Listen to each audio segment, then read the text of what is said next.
Boa noite a todas as pessoas que estão nos acompanhando. Boa noite aqui ao Marcos Vinícius Inácio, psicólogo, que trabalha no CAPS Miriam Makeba e é professor universitário. Boa noite a Patrícia Félix, que coordena aqui o programa junto comigo todos os meses, né, Patrícia? Sim. E ao professor Babalaô Ivanir dos Santos, que é o nosso convidado também dessa noite. Hoje, o nosso tema... No mês passado, a gente discutiu racismo e saúde mental.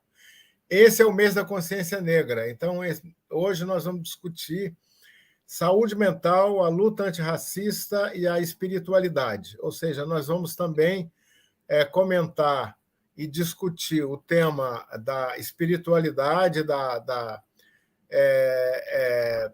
das práticas espirituais de matriz africana, como sendo, na verdade, um dos recursos de promoção da saúde mental, de defesa contra a opressão, de promoção do bem-estar, etc. O nosso programa, todos os meses, ele toma a questão da saúde mental no contexto de favelas e periferias, pensando sempre no conceito de sofrimento social. A gente sempre considera que o problema, as questões do sofrimento da saúde mental podem sim ser entendidas com diagnósticos médicos, mas elas são fundamentalmente questões que afetam a vida das pessoas, a vida diária das pessoas, e, portanto, são muito determinadas e condicionadas pelas condições de vida, pelas situações da vida diária, pelas situações de opressão, de desigualdade, de violência do dia a dia, e que os mecanismos de defesa que as pessoas desenvolvem que são mais importantes para produzir esse enfrentamento dos problemas da vida diária. Não só o tratamento, a gente também fala de tratamento. O Marcos Vinícius é um psicólogo, ele trabalha em um CAPS-AD que atende comunidades, atende também comunidades.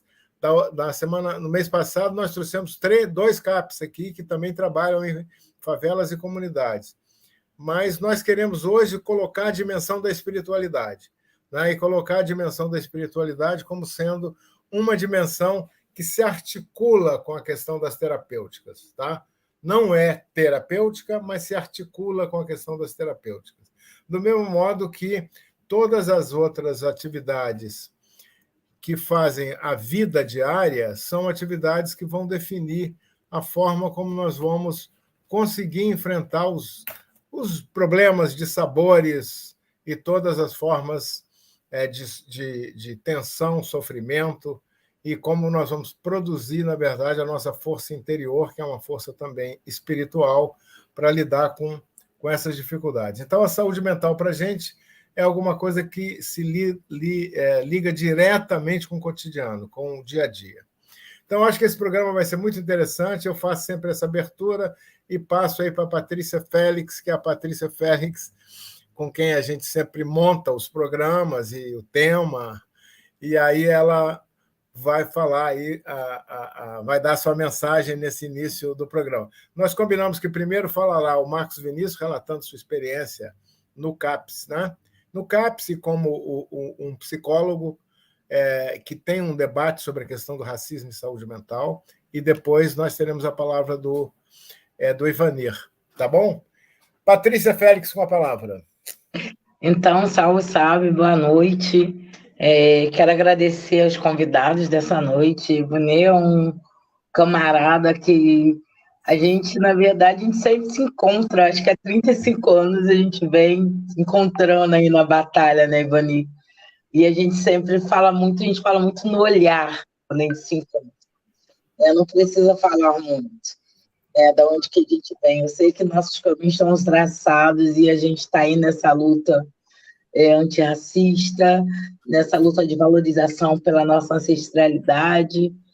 Marcos também, eu vi a biografia, eu quero dar boas-vindas, porque é sempre bom a gente falar de saúde mental, negritude e fé. Essa fé que anda sendo perseguida, desvalorizada, demonizada, né? E o adoecimento do nosso povo está muito relacionada a essa questão da nossa ancestralidade. E falar da consciência negra e da luta antirracista, trazendo o Ivani, para a gente significar muito pela questão da história que esse homem para o movimento negro, para a história que esse homem do fortalecimento da nossa cultura. Né? Então, eu sou muito honrada quando o Pedro falou, Paty, vamos convidar o Ivani, o que você acha? Eu falei, eu adoro. Vão para cima, porque é isso, né? E o programa Saúde Mental e Periferia, a gente vem aumentando o Ibope, não só de pessoas ligadas ao setor da saúde, mas pessoas também que estão entendendo a saúde mental como também um direito que nos é negado durante toda a vida, durante todo o tempo. Então, eu acho que a gente vai ter uma noite incrível, né? Fechando o Novembro da Consciência Negra, que, na verdade, a gente tem que ter esse movimento o ano todo, a gente vem lutando o ano todo. Hoje eu estava em São Gonçalo organizando audiência pública, mais uma audiência pública, mais uma chacina do nosso povo, né? Mas combatendo uma história, e para isso a gente tem que ter muito, e eu falei até para o meu amigo, a gente tem que ter muita espiritualidade, porque é pesado, mas os nossos ancestrais não nos deixam só. E boa noite, vamos que vamos, gente. Agradecer aí os nossos telespectadores do Portal Favela, nossos contribuintes, nossa diretoria, nossa grande companheira Maísa, que está sempre por trás aí, ancorando nossa live. Não aparece, mas a gente sabe que acontece muito por conta dela, por causa dessa equipe incrível, que vem cada vez se reafirmando mais como o Portal Favelas, de favelado para favelado, mas trazendo o intelectual, o sagrado, mas também a esperança de um mundo melhor. É isso. Boa noite a todos e todas. É isso aí, Patrícia. Então, agradecendo mais uma vez a TV Portal Favelas, né? De permitir que a gente faça todo mês esse debate de saúde mental. Eu vou, então, passar primeiro a palavra aqui para o Marcos Vinícius Inácio. Marcos, você tem de 10 a um pouco mais até, se precisar, entendeu? Porque eu acho que a gente consegue conciliar esse tempo e pode falar da sua experiência, pode falar do tema do saúde mental e racismo, e a gente quer muito ouvir o seu relato. Com a palavra, então. Certo. Que responsa, hein, gente? Queria agradecer primeiramente pelo convite, né? Pedro, Patrícia, Ivani, né? Acho que é uma honra estar podendo falar, participando desse programa com vocês, assim, com um tema tão essencial, né? Que nos atravessa, né? Assim, no corpo, né? Na alma, né? No espírito. E aí, queria falar um pouco de que lugar eu falo, né? Assim, bem, eu sou psicólogo, durante toda a minha formação foi voltada para o SUS, né? Quem me forma é a população majoritariamente negra, né? Então, toda a minha dedicação, enfim, em torno da saúde mental foi lidando com essa população, né? Então, eu acho que é importante a gente poder trazer aqui para esse debate, né? Eu achei interessante o tema, que eu acho que eu não me lembro de ter visto esse tema numa outra live, né? Especificamente, né? Seja saúde mental, luta antirracista e espiritualidade, né? É quando penso a psicologia, né? A psicologia, especificamente, quando a gente pensa psique, né? A gente está falando de espírito, de alma, né? Do estudo, disso tudo, né? E quando nós pensamos no campo da saúde mental no Brasil, né? A gente vê que esse debate da questão racial, ela ficou por um bom tempo muito silenciada, né? Assim como o fenômeno do racismo brasileiro, né? Assim, a gente vê o quanto que a nossa sociedade ela trabalhou na negação do racismo, né? Na negação da morte, né? E o quanto que isso produz impacto direto, né? Psicossocial na nossa população, em todos nós, né? Quando nós trazemos a questão especificamente da saúde pública que eu estou trazendo, né, até porque o nosso acesso, em grande maioria, se dá pela saúde pública, É notável que a saúde pública no Brasil, ela teve marcas racistas, né? É importante dizer isso, né? O quanto os nossos saberes, psiquiatras, psicológicos, atuaram de forma racista, no sentido de promoverem ataques direto ao negro, né? Estiveram aliados a projetos políticos genocidas. Acho que a gente precisa considerar isso, ter clareza disso, né? Não à toa que quando pensamos as unidades de saúde mental pública ou os próprios hospitais psiquiátricos, é a maioria da população que se encontra nesses espaços, né? E que a gente pouco pôde produzir políticas, ações mais diretas de enfrentamento a essas questões, né? Ou seja, de enfrentamento a políticas segregacionistas, né? Políticas genocidas que são alimentadas pelo racismo, né? Então, toda a minha prática ela foi muito inquietada sobre o porquê dessas diferenças, né? Por que, por exemplo, no SUS a gente tem uma maioria negra sendo atendida e uma quantidade gigante de profissionais brancos de nível superior atendendo, que muitas vezes consideram todas essas dimensões, né, da experiência vivida do negro, né, no Brasil. E o quanto que as instituições, né, marcadas pelo racismo, né, produzem violência, né? É preciso a gente poder dizer isso, assim, né?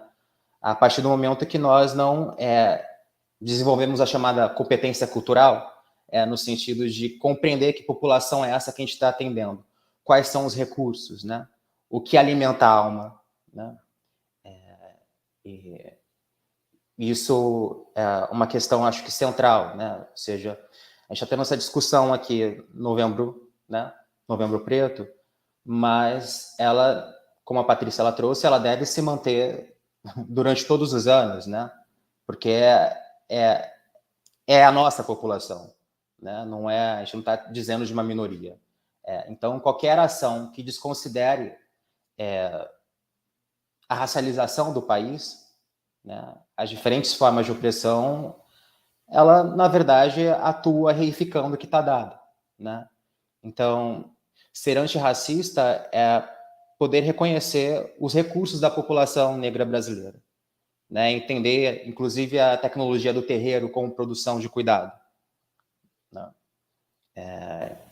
Aí, quando a gente chama as práticas integrativas no campo da saúde, né? A gente tem um nome bonitinho para isso, né? Só que, na prática, existe uma grande dificuldade da implementação e dos usos desse recurso para a produção de saúde, né? E saúde mental. E que isso diz do racismo institucional mesmo no SUS, né? Um local onde que se coloca para a produção de vida, né?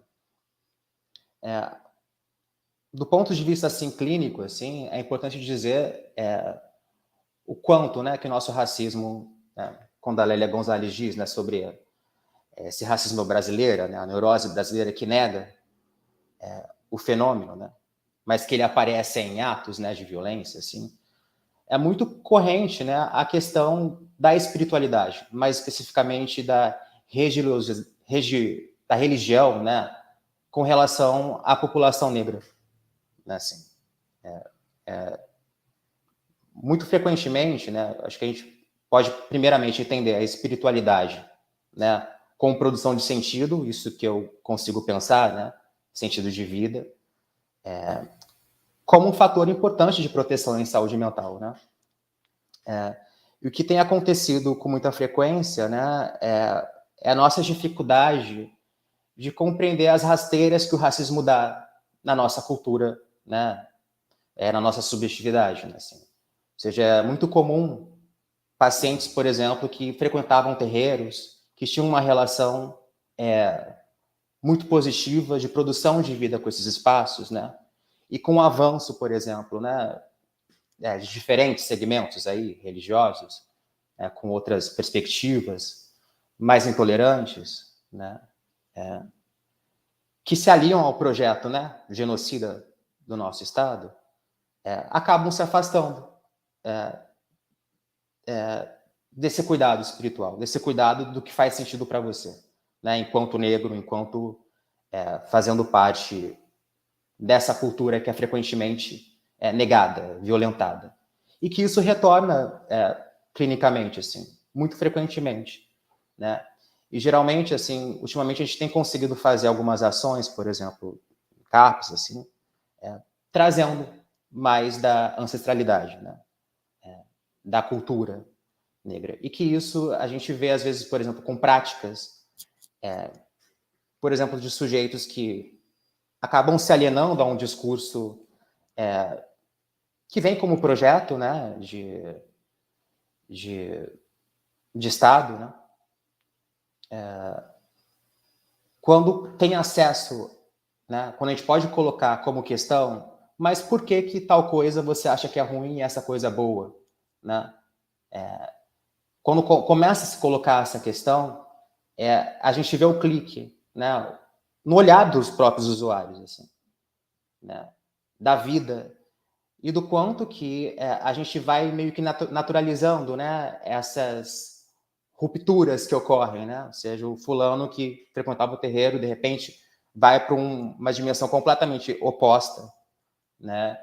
E que isso tem uma marca de produção, de adoecimento, assim, que é algo que eu acho que a gente precisa também se dedicar a isso mais, assim, né? Porque a gente observa o quanto que a todo momento estamos negando o racismo.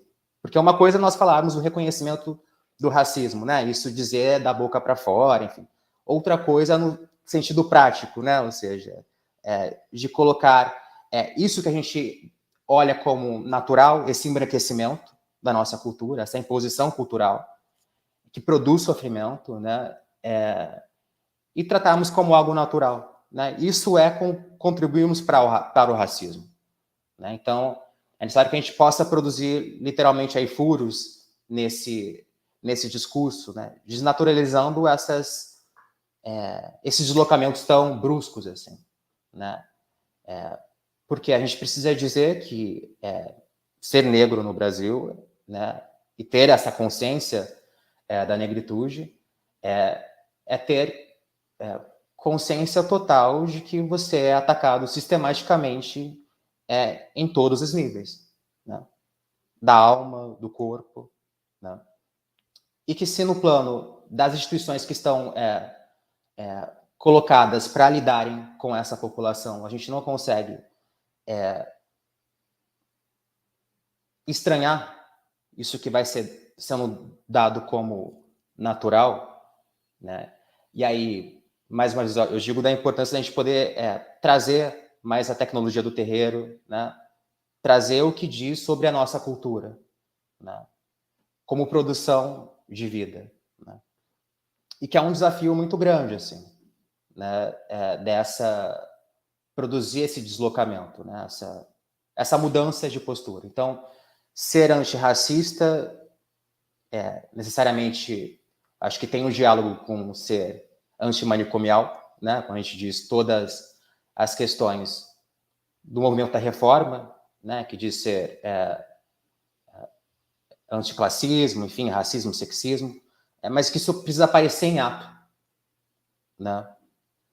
Enfim, só termino por aqui, assim, a gente vai discutindo, porque são muitas questões. Obrigado. Obrigado, Marcos. Obrigado, Marcos. Excelente, excelente. Muito, muito importante isso que você falou. E especialmente essa dimensão, né? Essa dimensão que afeta, parece uma coisa invisível, mas ela é absolutamente visível e vai afetando a vida psíquica das pessoas o tempo todo. E o Marcos tem várias coisas a dizer sobre isso. Daqui a pouco a gente continua esse debate. Agora eu queria passar com muita honra a palavra para o Ivanir dos Santos, que é uma pessoa, não precisa ser apresentada, não só extremamente conhecido assim no mundo cultural do Rio de Janeiro, é um pesquisador, é uma referência na pesquisa sobre espiritualidade negra no Brasil, E eu vou falar uma coisa, viu, Vanir, que com muito orgulho, é doutor pela nossa universidade, é doutor. E estamos puxando a brasa para a nossa sardinha da universidade pública, que está precisando, tá certo? Está precisando da universidade pública, ele é doutor pela UFRJ. Então, Ivanir, é um prazer, você tem a palavra. É um orgulho, né? Eu vou te fazer uma pergunta antes.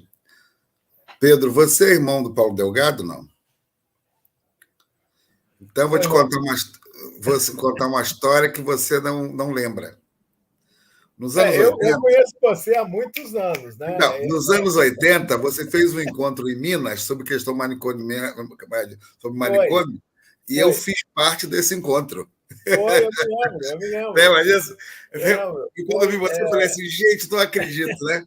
Eu falei, muitos anos isso. Eu até me lembrava de você, porque esse encontro que o Ivanir está falando, eu vou até aproveitar para dizer, foi o encontro da Rede Alternativas à Psiquiatria, que era uma matriz, viu, Marcos? Uma matriz da coisa da luta antimanicomial e tal. Sim. O jovem Ivanir.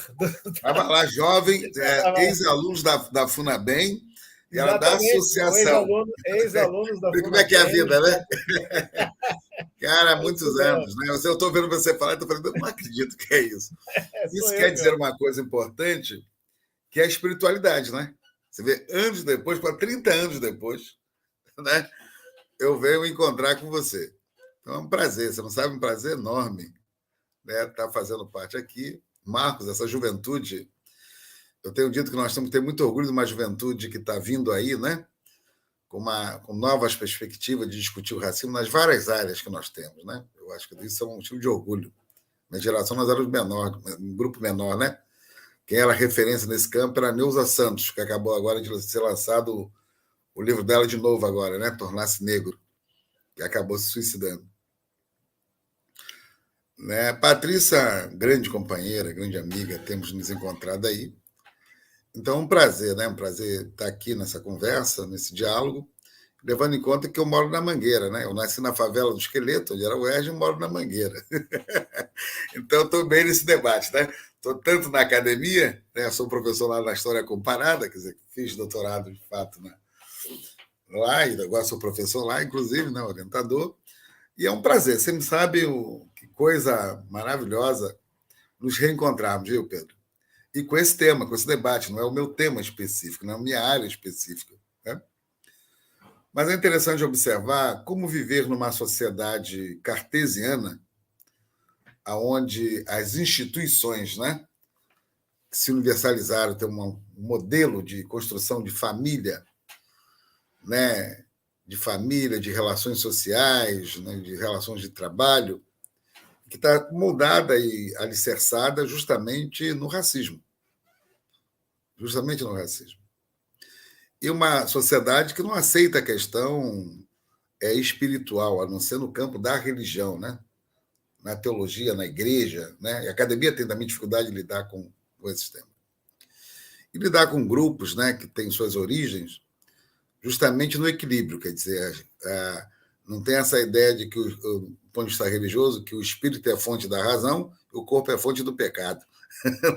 Não tem isto. Nunca teve isso. Isso não é o seu norte.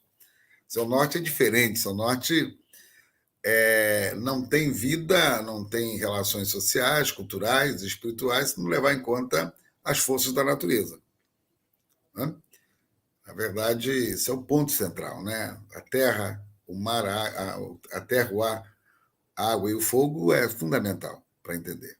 E é por aí que tem a noção também de compreensão sobre a questão da ancestralidade, né? Porque isso tem um princípio que não é um princípio do início, né? Do indivíduo, é do coletivo, quer dizer, ou seja, você é continuidade. Esse é um aspecto muito importante de observar nas culturas africanas, né? A ancestralidade é uma coisa muito presente, muito hoje. Não tem a lógica de que você morreu e enterrou, né? Você enterra a matéria, né? Então você reverencia a sua ancestralidade. Numa sociedade que isso não é dado como um valor positivo e importante. Então, esses são os conflitos que se estabelecem na sociedade brasileira, na sociedade ocidental em geral, né? Mas no caso aqui nossa brasileira, seja nas instituições. E se você não vive plenamente esse equilíbrio e essas relações, obviamente você é considerado desequilibrado para as instituições. Esse é o primeiro ponto que eu queria falar aqui. Outra questão central para nós é, então, a forma de vivência nas comunidades e de sobrevivência, né, passou a levar em conta esse modo de vida. Levar em conta a família extensiva, que é uma origem, na verdade, africana, né, aonde eu sempre digo, até os anos 50, até os anos ali 80, né, um pouco mais, quando a urbanização não cresce muito nas favelas, mas até ali, o filho era de todo mundo. Né? Eu sempre digo, o filho era de todo mundo. Eu costumo dizer que se você estivesse jogando bola, uma senhora descesse da lotação, na época era lotação, né? E você não parasse de jogar a bola, não pegasse a cesta dela, a bolsa dela e levasse da casa dela lá no pico do morro, quando sua mãe chegasse em casa, que se reclamasse, ia tomar uns cascudos. Né? Você vê como é que isso é um dado fundamental? Não tinha creche. Então, obviamente, as mães saíam para trabalhar, então a que ficava tomava conta de todo mundo. E, obviamente, se você fizesse uma coisa errada e a tia, que você chamava de tia, né, te chamasse a atenção, te puxasse a orelha, se a sua mãe chegasse em casa e você reclamasse, você ia tomar mais uma coça, que você não podia reclamar. Chamando o sentido de pertencimento. Né? Quando o consumo cresce, o capitalismo cresce, vai avançando nessas áreas, e a questão do indivíduo se estabelece, isso vai criando certos conflitos. Essa é a primeira coisa. E segunda, o modo de sobrevivência nessas áreas, eu costumo dizer, o cuidado, como aqui se falou, né? A saúde, era o quê? Era o pai de santo, a mãe de santo ou a rezadeira. Eu costumo dizer que era o SUS de pobre. E antes do SUS, né? Qualquer comunidade pobre, todo mundo sabia, se tem dor de dente, vai lá que a dona fulana vai amarrar o barbante e vai tirar. Não era assim que se fazia? Tem a espinhela caída, vai lá e resolve o assunto, né? Ou até o cara que não está bem, está deprimido, né? A coisa não está boa, então vai tomar o banho de erva. Ou seja, onde você tem uma ligação daquilo que é espiritual, que aí alguém colocou aqui, né? Tem a ver justamente com, no caso dos iorubás, o que é o axé? É a força vital que o indivíduo tem. Uma vez que essa força vital não está bem, né? Tanto você resolve com um copo d'água, com um banhozinho de erva, ou como tem que repor essa energia. Aí é que entra a questão das oferendas. Né? Esse é o modo de vida. Numa sociedade, né, cartesiana, ocidental, cristã, do qual essas práticas são demonizadas, né? Não são tratadas como saberes, é o primeiro conflito que se estabelece. Né? Mas, mesmo assim, durante um período da sociedade, embora a polícia perseguisse as práticas religiosas, né, os centros, né, prendia o pessoal e tal, você vai conseguir conviver. Né? E essas práticas criou a escola de samba, né? A forma lúdica de divertimento, né? Tudo isso cria a folia de reis, né? Algumas pessoas. Quer dizer, essas coisas eram muito integradas na vida comunitária, né? No fazer comunitário. E, mesmo assim, os grupos pentecostais pobres, né? Porque os reformados não estavam em comunidade, né? Formado é a turma da razão, né? O Espírito Santo tem a razão, que é o luterano, o anglicano, né? Mesmo a Igreja Católica passou por esse processo. Eu estou falando dos pentecostais, que é uma experiência também, nascida no século XX, de um afro-americano, que também não se fala muito. E o que essa experiência dialogava com a experiência nossa aqui? Porque esse afro-americano, que é William Seymour, que, em pleno período de segregação, que era filho de escravo, ele vai fazer o seminário metodista no corredor, porque não podia ficar na sala com os brancos, ele vai, no final, receber o Espírito Santo, né, e falar língua estranha. Então, quer transe? Que diálogo tem a ver com isso? Né? Quer você receber transe e o outro receber o preto velho na comunidade. Ou receber o caboclo, né? Ou incorporar o orixá. Percebe? Na medida em que a partir dos anos 70, esse mundo vai tomar uma nova configuração, que é do neopentecostalismo, que é o neo, não é mais os pentecostais, são os neo. Muitos deles saem dessas práticas, inclusive da Umbanda, né? E traz isso numa nova reconfiguração e cria o discurso público. Não quer dizer que já não tinha no seio da sociedade, né? Porque o racismo brasileiro ele tem uma especificidade que ele é construído na subjetividade, por isso que ele tem muita força, né? Na subjetividade, diferente da lei, né? Os Estados Unidos e a África do Sul você tinha lei, aqui tinha lei também, mas era subjetividade, né? Então esse é um dado importante. Claro que muita gente vai adoecer por conta disso, na medida que isso vira inclusive uma perseguição. Você cria a demonização pública, porque ela já existia antes, a Igreja Católica já fazia, todo mundo já fazia, e é interessante que a sociedade pensa assim, ela não fala, mas ela pensa assim. Então isso passou a ser atitude social, né? A partir dos anos 80 para cá. Então, isso tem criado uma série de sofrimentos e perseguições, né, nessas comunidades. Então, ou seja, naquela comunidade que antes, você mesmo pentecostal, né, da Assembleia de Deus, convivia com aquele vestidão grandão, com cabelo de coque, lembra? E tal, mesmo que a vizinha socorria a outra, porque isso não era um problema de divisão, muito pelo contrário, e os meninos, de uma forma escondida, né, comia doce de Corme Damião, né? Você agora tem uma configuração diferente. É de que o pastor pega o doce de Corme Damião e diz que é do demônio, e pega um outro doce, né, e dá para crer dizendo que esse é o ungido. Que eu saiba, Jesus não tem fábrica. O doce é da mesma fábrica. Mas a maldade que você tem, né? Como é que você cria também um estereótipo de doença que as pessoas não levam em conta num momento como esse. Então, esse é um dos aspectos que tem criado, não só nos religiosos de matriz africana, mas tem criado também doença nos próprios negros que fazem parte desses grupos religiosos no setor deles, que perdem a identidade. E Fanon fala muito bem sobre isso, né? Ele traz dizendo que há o racismo de marca, que é aquele que o fato de eu ser candomblessista negro morar numa comunidade, o Kleber Luca, que é um pastor gospel, que também nasceu numa comunidade, a sociedade nos trata de forma, né, discrimina de forma racista, né, de perseguição muito ampla. Aquele outro momento que ele fala que você desqualifica a cultura desses grupos, que aí vem o lance da demonização, que cria um certo afastamento, né? E a coisa mais triste que ele faz, que também é uma doença, mas terrível, que é a própria vítima acreditar que isso é verdade. Então você vai ter um número grande de pessoas negras nas comunidades que se afasta dessa comunidade e acredita que é do demônio. Como que você pode acreditar que é do demônio aquilo que é da sua ancestralidade? Como é que você se afasta disso? Então, essa é a primeira questão, porque você não vai ser aceito no outro grupo, por mais que você queira. Você passa, né? A violência tem mostrado, quem tem acompanhado isso, que parte dos meninos que têm sido, ou meninas, né? Ou homens e mulheres que têm sido vítimas da chamada bala perdida, que a gente sabe quem ela acha nas comunidades, são evangélicos. Então, você está na mesma condição social. Mas você cria um grau de hierarquia de superioridade, ou que você vai ter uma falsa mobilidade na sociedade. Essa é uma das questões que nós temos que ver. A outra questão é quando a face mais terrível dessa perseguição vira o traficante evangelizado, que passa a destruir e a perseguir o espaço que ele mesmo foi, né?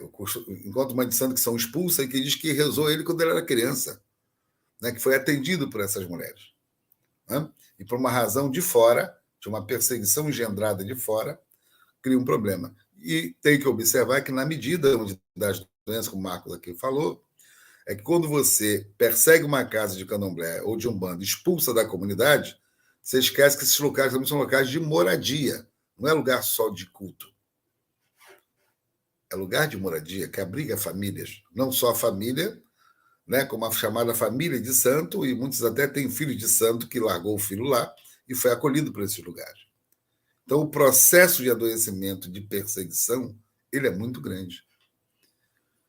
Ele traz fatores mentais, né, às vezes irreversíveis, não só de dor da alma, porque Sim. Ali era um espaço, né, que, além de tudo, você tinha toda uma outra vivência, de correlação com aquela comunidade. Aquela hora, estou aqui, você vê o candomblé, ele é mais do que só o espiritual.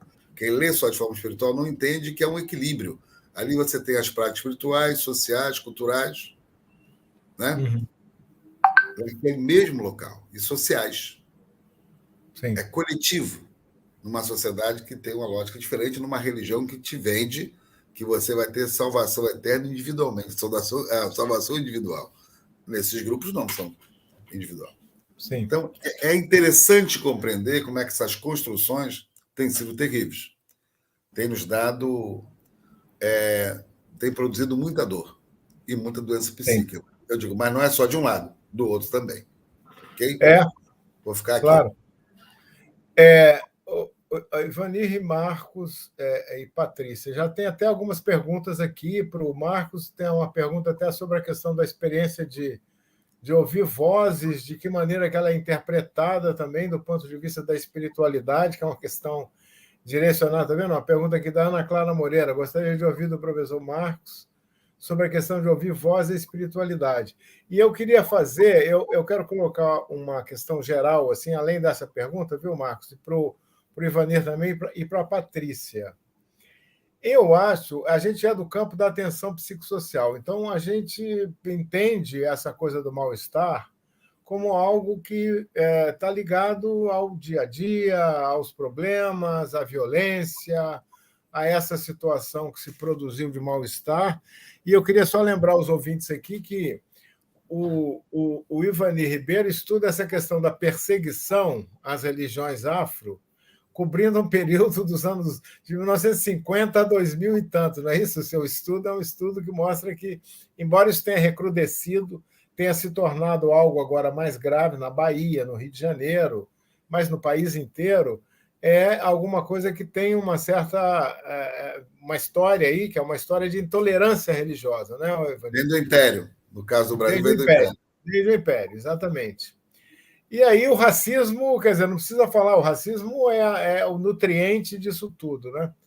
Mas eu queria, além da pergunta específica para o Marcos, que a gente discutisse assim, como é que a gente pode chegar mais próximo no campo da atenção psicossocial, com as pessoas do campo da atenção psicossocial, praticando isso que nós acreditamos. Porque nós acreditamos nos saberes todos sobre a questão da espiritualidade, do sofrimento, e não apenas nos saberes, digamos assim, médicos, não é isso? Também nos saberes de que maneira que a gente pode, talvez, construir eu diria, uma aliança, entendeu? Uma aliança, não é isso? Uma aliança entre esse campo da saúde mental não manicomial, bem entendido, né? Sim.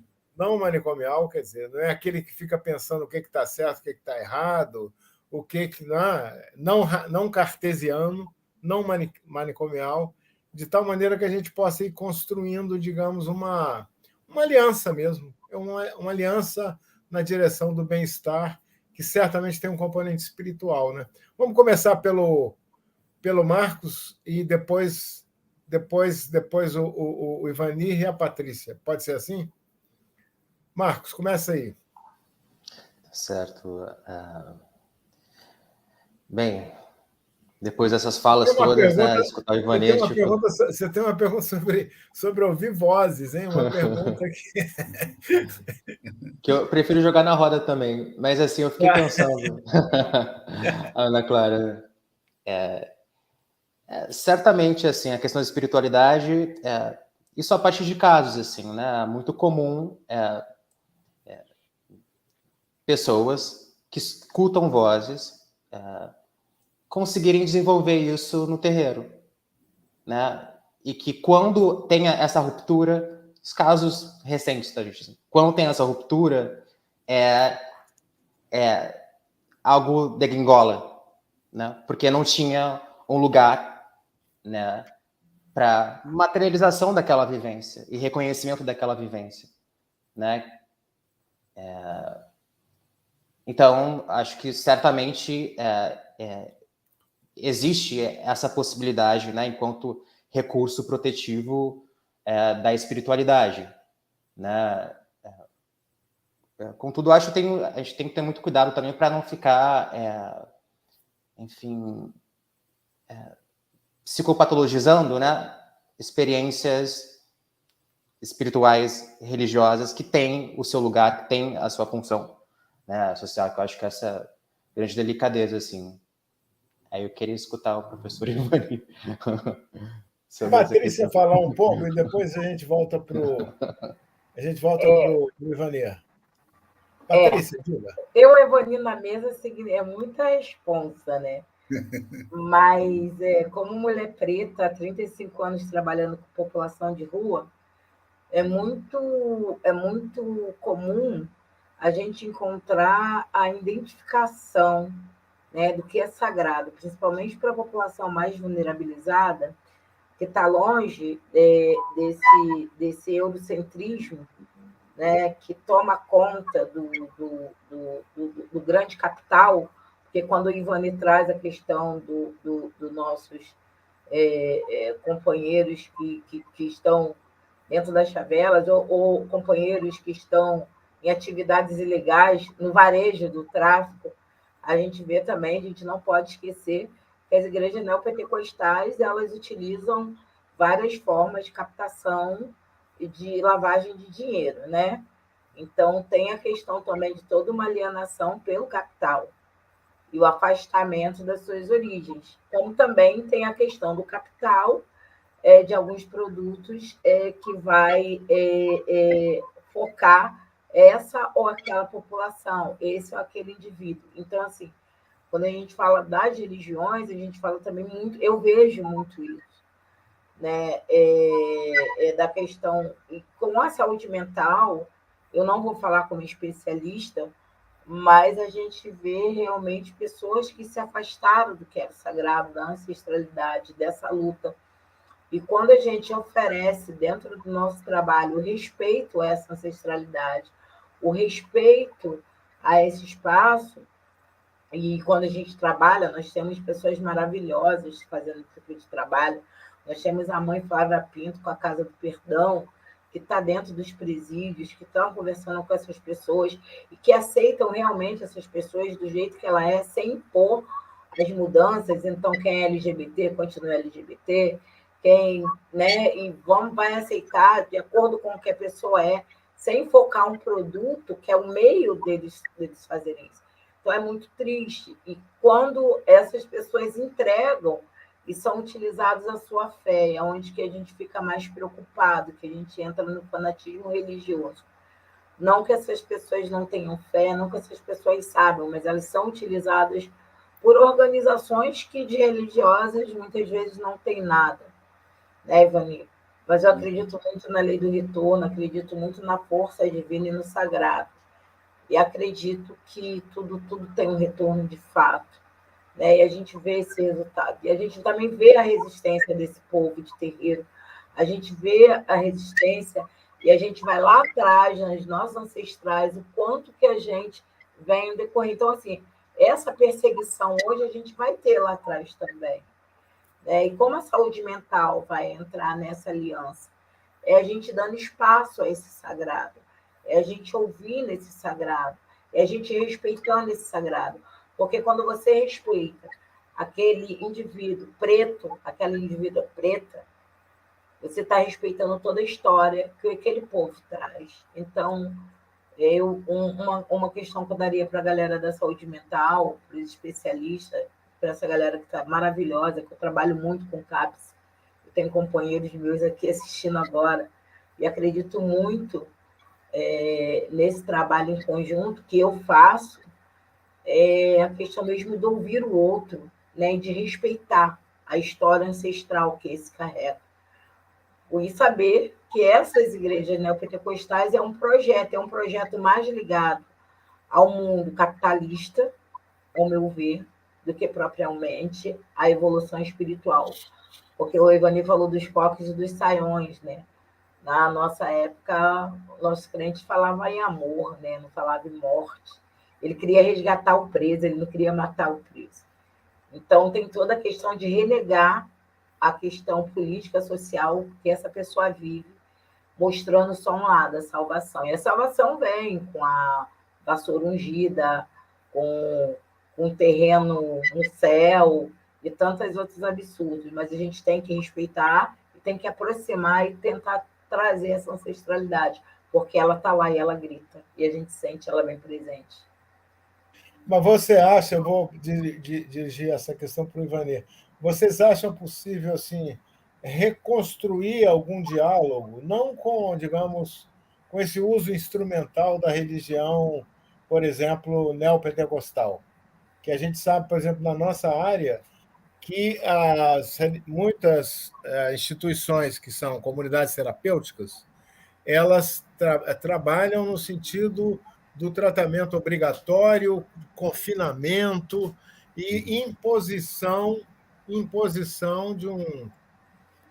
de práticas religiosas, imposição, que é uma coisa completamente sem sentido, né? mas violenta. E onde nós temos isso como uma questão, aí é uma questão que o Marcos sabe disso, uma questão importante, colocando pessoas, principalmente pessoas mais vulneráveis, confinadas em instituições que são ligadas a igrejas evangélicas, igrejas neopentecostais, principalmente evangélicas, mas também católicas, também espíritas, né? Mas principalmente evangélicas, em número. A minha questão é o seguinte: como tentar reconstruir um diálogo, não com esse grupo, tá certo? Que, por exemplo, que faz um uso instrumental da religião, né? Mas, enfim, um diálogo interreligioso. Afinal de contas, a gente veio também Ivanir, naquela época, o ecumenismo era uma. É um ponto importante. O ecumenismo era um norte, não era? Uma coisa assim, era uma coisa que se buscava. O que você acha? O que vocês acham disso? Eu sou favorável ao diálogo. Sim. Todo o processo que eu tenho trabalhado tem a ver com o diálogo. Né? Você vê a caminhada pela liberdade religiosa, é uma expressão pública e política, porque no fundo não é uma caminhada religiosa, é religioso por uma agenda civil, vou deixar claro isso. Né? Agora mesmo vou fazer uma experiência nova. Nós vamos estar na Feira da Providência. Eu conversei com o cardeal, conversei com a Feira da Providência, vamos fazer uma caminhada na Feira da Providência interreligiosa, vão ter um stand interreligioso e um show interreligioso. Sabe? Essa demonstração pública ela é muito importante, porque eles não querem isso. São grupos que não querem o diálogo, porque isso tem a ver com a democracia. Né? Com a democracia, com a liberdade, com a laicidade do Estado, que é muito difícil. Então, eu insisto que isso é uma prática importante. Agora, nas relações mais das comunidades, em geral, é uma coisa que o Pedro provocou, né? E o Marco falou um pouco sobre isso, e a Patrícia também foi o seguinte: uma coisa é instrução, outra coisa é sabedoria. Como lidar com essa sabedoria? Academia é instrução, gente. Como você vai lidar com essas sabedorias, com essas práticas, essas experiências que dão conta dessas questões onde a instituição não entra, onde a instituição tenta, quando ela entra para desorganizar, ela entra para poder criar mais confusão mental, né? Essa é a primeira coisa. E aqui outra questão importante é observar que esses grupos terapêuticos religiosos surgiram por razões de negócio. Isso surge lá no governo democrático e popular. Observa que foi ali que cresceu isso. Quando descobriu que no Ministério da Justiça tinha um dinheiro lá, um fundo preparado para isso, e a bancada evangélica passou a exigir esse tipo de recurso. Eles não entraram porque eles foram fazer bem ao próximo. Não é dinheiro próprio, se você observar. Não é. Eles entraram como uma forma de prestar um atendimento, tanto que eles batem no que é público por conta disso. Eles batem no que é público. Né? Por que bate na universidade pública? Porque os seus passaram aí para a universidade pública e perceberam que vai criar outro tipo de reflexão. Criou uma confusão. Então, por isso que eles batem na universidade pública. E bate no tudo que é público, seja escola, seja no sistema de saúde e tal, porque eles querem prestar esse serviço. Ou seja, você quer voltar lá atrás, quando a Igreja Católica era, na verdade, parte do Estado e fazer esse serviço para o Estado, o Império na colônia. É isso que ele fazia. Né? Então, eles hoje querem fazerem isso. Né? Quer dizer, ou seja, eles estão se colocando neste campo. É um projeto político, isso não é uma coisa qualquer. E observa que essas bancadas deles são bancada governista. Eu sempre digo que eles participaram dos 2 governos Lula, dos 2 governos Dilma, participaram do governo Temer e são hoje quase que poder no governo Bolsonaro. Né? Eles hoje nesse governo. Então, eles têm um projeto de poder muito definido, eles não escondem. Não é projeto religioso, não é projeto de fé. Não é. É um projeto econômico, social, cultural. Não é à toa que eles batem na Umbanda e no Candomblé e vendem o gospel como se fosse cultura. Patrimônio cultural para poder ter acesso às verbas públicas. E é um projeto de uma visão muito individualista e capitalista, sim. acumuladora, não é isso? E não tem a ver com fé. Não tem a ver com fé. Eu, no meu livro, se você ver no meu livro, eu faço uma correlação, quanto o Estado financia isso. Eu faço uma correlação de quanto a prefeitura deu de dinheiro para a Marcha para Jesus. Não tem nada de marcha evangelizada, é outra coisa, é indústria gospel, e os conservadores políticos, né, que coesionam a sua agenda moral, né, e quanto dá para caminhada pela liberdade religiosa, que de fato tem a ver mais com a noção de liberdade e de laicidade. É discrepante. Eu agora mesmo acabei de receber, agora tive que gravar um vídeo que deve sair amanhã na Globo, aonde a prefeitura de São Gonçalo ela designou, vai criar 3 museus, segundo eles. Aí dá 1 milhão para o Museu da Igreja Católica, vai ter o Museu da Igreja Católica, mais 1 milhão para a Igreja, para o Museu dos Evangélicos e 10 mil reais para o Museu da Umbanda. E observa que lá em São Gonçalo é onde nasceu a Umbanda de Zélio de Moraes. Tem mais a ver com a cidade do que... Percebe? Então, vê a discrepância? 10 mil reais. Então, isso já demonstra o quanto o Estado, né, ou o poder público, ele trata dessas questões. Ele fala de laicidade, mas ele vem de proteger os mais menos favorecidos, não é isso que acontece. Então, os acordos que são feitos eleitorais, né, porque esses grupos conseguiram fidelizar o voto, é uma outra questão que a gente tem que observar, mesmo no campo progressista, né, tem que observar que mais está corrido, e é um Estado, na verdade, eles querem capturar o Estado para os seus acordos. E, obviamente, observa a confusão que deu da prefeitura passada, né, com relação às escolas de samba. Claro, claro. Né? Isso não é à toa. A atenção é que não é à toa. Isso tudo faz parte de uma engrenagem, né, de ocupação. Eu costumo dizer que esses caras leram Gramsci, né? É o Estado ampliado. Eles sabem fazer isso muito bem. Não é uma coisa de... de ocupação do poder, tanto no âmbito municipal, como estadual, sim, como federal. Né? Federal, sim. Mas, olha, eu acho que é muito importante esse componente político mesmo, esse componente da luta. É uma luta política que não tem nada a ver com a questão religiosa. Né? Mas eu queria que a gente, para terminar, dando a palavra aí para os 3, a gente fazer tem que terminar, porque o nosso programa é um programa que ele dura 1 hora, né? Então, daqui a pouco a Maísa já começa a visualizar. Então, é o seguinte, a questão que eu vou deixar aqui para o comentário final, ela está até rindo, a Maísa aqui, mas é isso mesmo, é o seguinte, a importância da espiritualidade, da religiosidade, dessa questão da ancestralidade, porque eu acho que a ancestralidade ela certamente está presente na cultura africana, mas ela é alguma coisa de uma forma de ver o mundo que existe também nas outras culturas e que foi capturada pelo individualismo exacerbado do capitalismo, não é isso?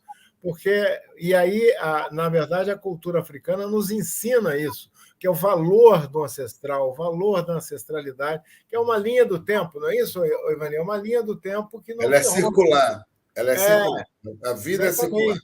É circular. O capitalismo, a sociedade ocidental, ela é linear. Ela é linear, exatamente, e acumula, tentando acumular. Já essa é circular. Quer dizer, é uma vida... E isso tem uma implicação para o bem-estar da pessoa, para a segurança, para a cosmovisão, para o modo de entender como o seu próprio sofrimento e a sua experiência de sofrimento. Né? Então, vamos fazer uma última rodada sobre isso, começando pelo Marcos, depois Ivani, depois Patrícia, falando sobre essa dimensão da espiritualidade em relação ao bem-estar psíquico. Psíquico é uma palavra, enfim, da academia, digamos assim, ao bem-estar que as pessoas sentem, né? Espiritual, o bem-estar a felicidade do dia a dia, né? A felicidade do dia a dia. E não aquela redenção, não a felicidade do dia a dia, né? O Marcos, você começa, depois o Ivanir, depois, Certo. e já vou aproveitar e agradecer, porque a Patrícia que faz o encerramento, já vou agradecer aí a participação de vocês. Ivanir, é um prazer revê-lo depois de décadas, mas a gente já se encontrou num evento no centro da cidade, uma manifestação política lá, a gente conversou rápido. Falamos rápido, falamos. Exatamente. Numa daquelas de não vai ter golpe, não vai ter... Então, primeiro Marcos, depois Ivanir, depois Patrícia. Certo. Eu fico muito pensando, né, nessas discussões que foram incríveis, assim, né? Pensar na espiritualidade como produção de sentido, né, mas que não no campo só abstrato, né, da concretude, da produção de história. Pensar a ancestralidade como uma possibilidade de me ver como um sujeito histórico que tem um coletivo, né, assim, seja rompendo essa lógica que a academia vende, projetos políticos, né, como vocês trouxeram muito bem, vendem, né, essa lógica que a todo momento vai individualizando, né, cortando, né, como formas de enfraquecimento, né, uma estratégia política importante que produz sofrimento. Então, pensar a espiritualidade e a relação com a ancestralidade acho que central para a gente pensar práticas e ações, de fato, de enfrentamento ao que está colocado pelo discurso capitalista, né? De reconhecermos enquanto coletivo, né? Enquanto sujeitos dentro de uma história, que fazemos história, né? Seja, isso dá uma outra dimensão, né? Para a forma como a gente vai olhar, seja o campo da saúde mental, a forma como nós olhamos a vida, né? Assim, uma outra dimensão de responsabilização, que certamente o individualismo ele responsabiliza as pessoas, né? Diante do que tudo acontece, né? Do que aliena, do que causa sofrimento.